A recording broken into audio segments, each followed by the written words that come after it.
Hello everybody and welcome back to Red Eagle Politics. Make sure you like this video down below and subscribe to the channel if you are new. So the Democrats are in a whole lot of trouble. We are just 4 days away from Election Day, and it is crazy. In terms of the midterms, Democrats are in full retreat mode. They are playing defense in deep blue districts across the country. It is a massive mess, and all of the metrics are adding up to be good for Republicans. The early vote is not going the Democrats' way. Even some of the biggest Democrat cheerleaders are now saying that it's going to be a red wave. Gavin Newsom said it's going to be a red wave, and then we'll talk about Nevada a little bit in this video as well, because it's just not adding up to be a really great showing for Democrats. And the early vote Democrats know this. They're dumping all of their money into districts that were not supposed to be competitive. And Joe Biden is going to Maryland and Virginia in the final stretch to campaign for Jennifer Wexton, who is in a district that Glenn Youngkin couldn't even win. Is it possible that Hung Cao could pull off the upset there in that district? He is a pretty solid candidate. I don't know. We'll have to see. But Democrats are acting like they are not in a neutral environment. They said for, months on end, this is a neutral environment, maybe a red ripple. They're acting like it is a red super tsunami, a red typhoon. So we're going to dive into this, but first I have to tell you guys about our good friends over at Noble Gold, because it's important to note that things are getting tough out there. Inflation is skyrocketing. It's getting worse. We're not all great with money, are we? So at times like these, you need a trusted partner to look after you and to make sure you'll be okay. Noble Gold is the team you want on your side. Keep your money safe and grab an incredible free 3-ounce silver American Virtue coin when you open your qualifying IRA account with them this month of over $20,000. You can't go wrong with Noble Gold. Call 877-646-5347 to find out more, or visit noblegoldinvestments.com. So the early vote this cycle, by registered party. We look at it by registered party. A lot of states don't track by party, so we can't get the early vote down in every state to be super precise. But what we know is the total turnout is just barely above 2018, and that is with a lot more Democrats voting by mail. That is with the expanded VBM systems that have taken place in a lot of these states because of COVID. They are not hitting their benchmarks nearly anywhere, and this remains true today. You want to look at Arizona. So far, they maintain a very slim lead of less than 30,000 votes, and Maricopa County says they expect like 500,000 or so votes to take place on Election Day. They're going to get completely swamped, and we'll talk about Arizona possibly in the next video or in a video tomorrow, because I will likely be double uploading nearly every day before the election. But it goes to show you, look at Arizona, you look at Nevada, Democrats are cooked. They don't have the margins they need. They are up 12,000 votes with a lot of votes to come on Election Day. So much so to the point where the latest cope out of Nevada has been the weather, because it might rain a little bit in Las Vegas. Like, it doesn't rain on Election Day in, several parts of the country, literally every single Election Day. I mean, we've seen Florida and hurricane season, etc. during elections, and it really hasn't impacted things that much. I mean, even in Reno, where they're expecting a little bit more participation, you want to look at Washoe County, which we could pull this up as well, in the state of Nevada, which is kind of a swing area. And Republicans are down less than 1,000 votes in the early vote, and we don't even know where those unaffiliated voters are going. It's very possible Republicans are doing better with them this cycle. Not looking good. Democrats' favorite journalist is John Ralston. John Ralston is somebody that kind of claims to be an independent analyst, but, he wears his politics on his sleeve in some regard during some of his other tweets. He's going out there, he called Republicans, he's using the leftist buzzwords against them, saying they're fear-mongering about the alphabet agenda, whatever. So basically, we know which way his politics swing. We know which way his audience swings. We know who he's trying to appeal to. And then he has his early voting blog. Now, I will say this about Ralston. He did anticipate Nevada would go blue in 2016, and it did when the polls didn't. He did say that in 2010 that Harry Reid would win. What a shocker. This guy with all these resources would win in a state that has historically had pretty bad polling. In 2020, however, the polls were not so bad, and the polls that were accurate in 2016, 2018, and 2020, like Emerson, are really showing Democrats in a really tough spot. Laxalt's above 50%. Lombardo has a lead. It could be a landslide in Nevada. For Nevada metrics, obviously, it could be R+5 or so, which would be huge. But either way, John Ralston even says, numbers tell the story. It's not a good story for the Democrats. Clark firewall is low, which again, Clark County, that's Las Vegas, probably around, 60+% of the population in the state. Rural landslide is deep, and Washoe is about even. Not exactly sure how you pronounce it. I've heard different pronunciations regarding Reno's county. But either way, Reno being even. Vegas, the firewall, he said, was low. They needed 50,000, maybe even 60,000 votes in that firewall. They have how many in Clark County now on the Republicans? It's not a whole lot at all. I mean, we could look at this right here. We could go to Clark County. They currently have 23,500 votes so far. That is nothing. And if their margin of victory is that in Clark County, Republicans are going to win the state of Nevada easily. I mean, that's a county that went blue, I think, by 70, 80,000 or so, give or take, in 2020. Even 2018, where there was lower turnout, it was 45,000 or so. Republicans could actually win Clark County. And even Ralston says this is not like recent cycles. There's a very slim margin of error for the Democrats. Boom. If that's true, and that's what Ralston is saying, game over. And even so, he, in terms of how his record was in 2020, he stretched the truth about certain things as well regarding that election cycle. In terms of the early vote, in terms of registrations in the primaries, he was called out for it. So again, take what he says with a grain of salt. But if he's even saying that the Dems have a very slim margin for error, they are cooked. They are cooked.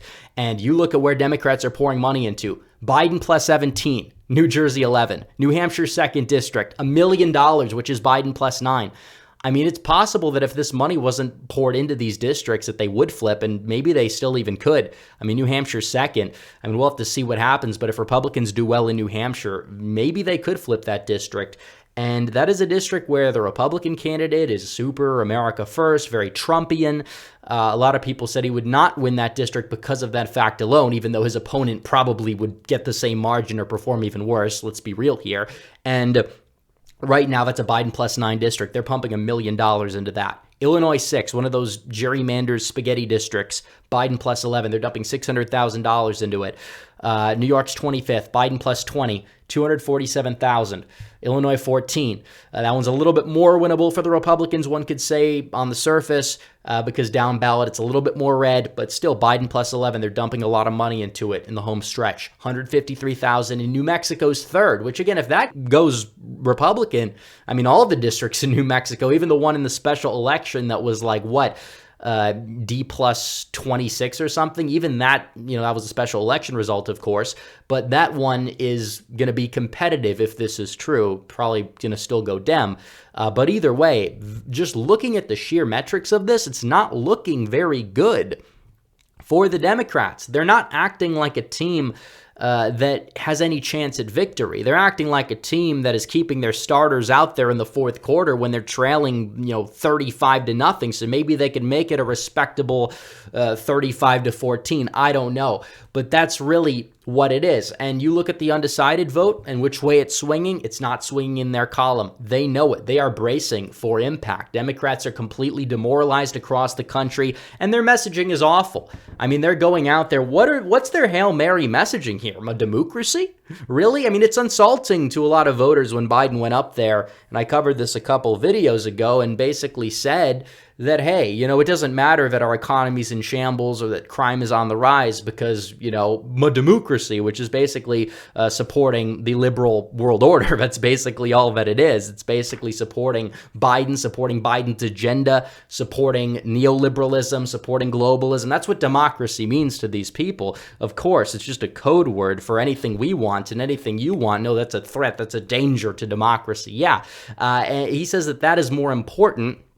That just, propping up Joe Biden is far more important than actually helping people in this country get by in terms of inflation, in terms of gas prices, in terms of what's going on at the border. We don't have a border right now. Crime is through the roof, and this is what they're focusing their messaging on. You have a lot of other high-profile Democrats in the media going out there and saying that, you know, any white woman in the suburbs who votes Republican is a roach. They're roaches for raid, basically.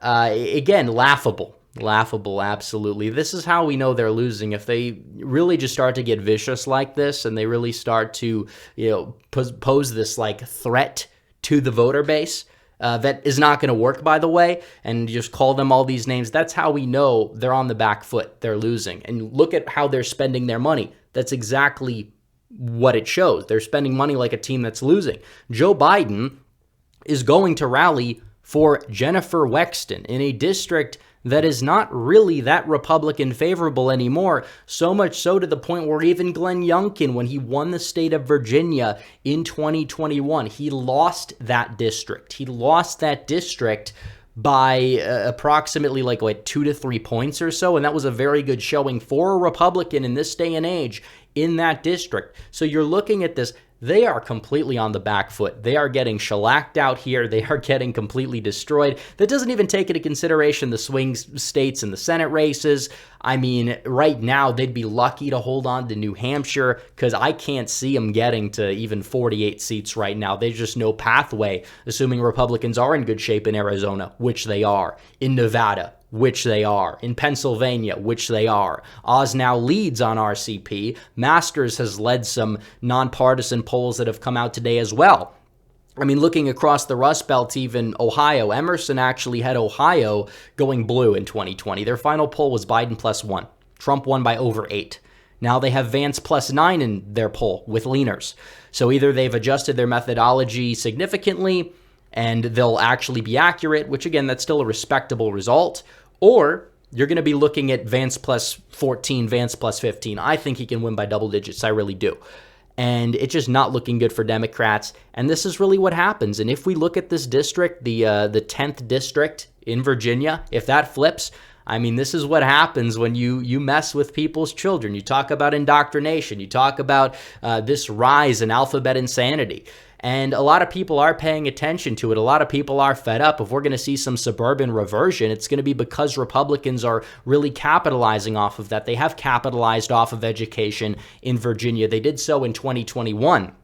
I mean, mix that with a lot of the failures that have taken place with Biden's administration, economically speaking, what's going on at the border or foreign policy that has just been America last through and through. And you couple that as well with the fact that Wexton just votes for him 100% of the time. Hung Cao is actually a very, very solid candidate, especially for a Republican in that district. Maybe he could be the Mike Garcia of that district this cycle. I don't know. We'll really have to see. But it's not looking to be good for Democrats whatsoever in every single metric, and they are just super on the back foot that they're now defending districts that went for Joe Biden by more than 10 points, some that went for him by 20 points. New York's 25th even.